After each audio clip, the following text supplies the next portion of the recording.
Hello and welcome back to my screen. So in today's video, I'm not really going to take much of your time. It's just a simple analysis I did on pound JPY, which eventually I ended up losing an amount of money with my community members. So I would like to take you through this short top-down analysis that I did on pound JPY, which made me lose an amount of money, and we are all going to learn from my mistakes. So stay glued to the end, and I promise you are going to learn something new out of this video.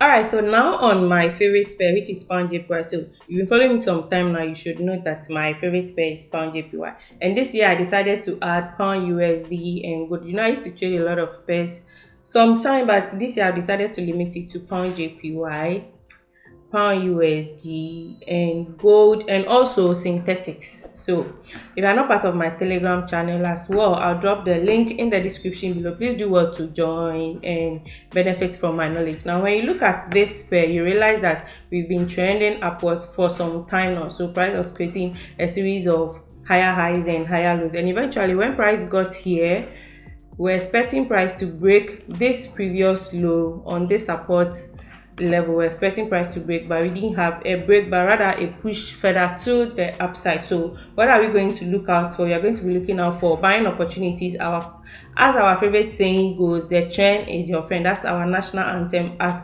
forex traders. Now look at what happened after that. So right after our daily time frame, I already know my trend. I know I'm in an uptrend, so I'm just looking for buying opportunities. So right on a 4-hour time frame, I'm just going to draw my key levels. Now, if you follow me for some time, you should also know that I love doing most of my analysis on the 4-hour, because I always explain that the 4-hour gives you a clearer structure of the market. That is why I love doing most of my analysis on the 4-hour.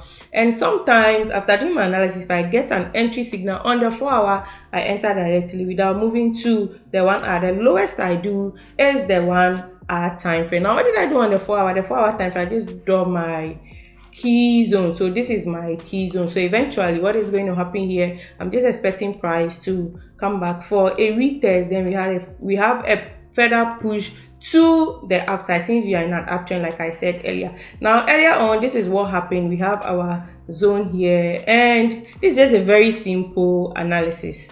So we had price here, price was around this area, and then we had price pushing into the resistance zone. We had a push backwards, then price eventually broke out of the resistance then support zone, came back for a retest here on the same resistance 10 support zone. So now we have our support zone over here. So price pushed up, came back for a retest on the support zone, and then we had a push to the upside, forming another resistance zone here. Now price has broken out of that resistance zone. So what are we going to expect again? We are going to expect what has happened here to also happen here, since we are in an uptrend. So I was expecting price to move back into the resistance, which has turned into a support zone at this point, so we can continue buying from here. Now look at what happened. It's not like this analysis is wrong, it's correct, because we are even on a very nice psychological level on the resistance zone. So if I don't have anything, at least I have two confluences.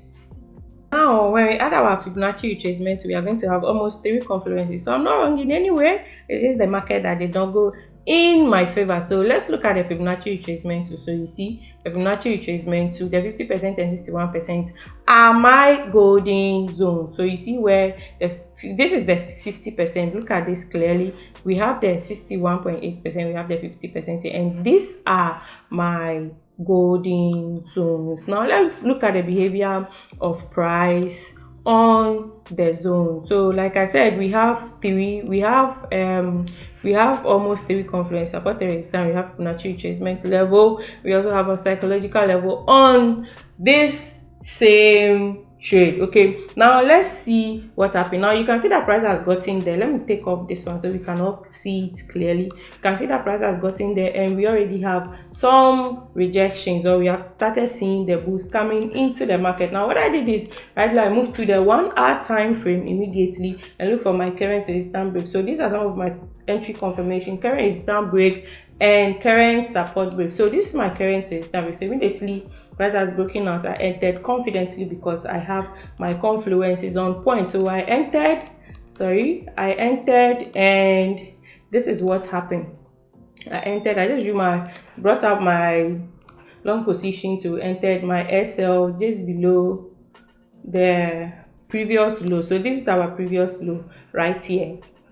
So my SL a little below, and then my first take profit is on this point, and my last take profit to this high, because I know we're already in an uptrend, so price could just break that high. So this is my first take profit, and this is my second take profit. Now look at what happened right after that. I have everything on point, so I'm not wrong in any way, but this market would always do what it wants. Yours is just to manage risks. So once you manage risks and you are wrong, you are still right. Okay, so yours is just to manage, because the market will always do what it wants. You are right. That is why even the most profitable traders also lose money. Nobody can be 100%. Can be 85, maybe 90, but no matter what, you will still lose.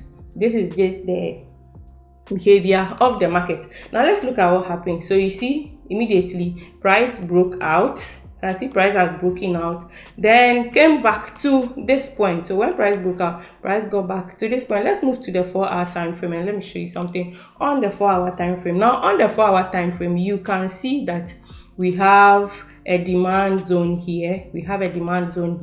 Which I didn't pay attention to. So smart money traders or smart money has taken me out by hitting my stop loss. Now I become a liquidity, so they've taken me out by hitting my stop loss. Now before that, let's talk about the Fibonacci retracement level. So I think we took the low from here to this point, and you can see that price has gotten into the 61.8 Fibonacci retracement level. So you can see that price is now in the demand zone, and the demand zone has been respected, and price is moving to the upside. I didn't pay attention to that aspect, and as you can see on the demand zone we have let me just take this out. So on the demand zone we have what? A break of structure, an explosive move to the upside. We also have an imbalance here, which is also a reference point for smart money or these big boys, and they have an unfilled order. They want to fill their order, so they've decided to just take me out. I'll become a liquidity, which I've accepted because I have a very good risk management on point. So you can see they took me out, got into their demand zone. So whoever was also buying here with me, we're all trapped. So now we become liquidity to market makers. Now our money has been taken out nicely, and you can see price is now moving to the upside. So this is just a very simple analysis I did on PanJPY. Anyway, we may call it simple, but I have all my edges on point, my confirmatory on point. Yes, still I was taken out. This is just how the market behave. We just have to accept it like that. So this has bring us to the end of today's video. If you learned something new out of video, just hit on that subscribe button, comment in the comment section. I would like to read your comment, and also I would like to see you in my Telegram channel. See you in the next video, and peace out.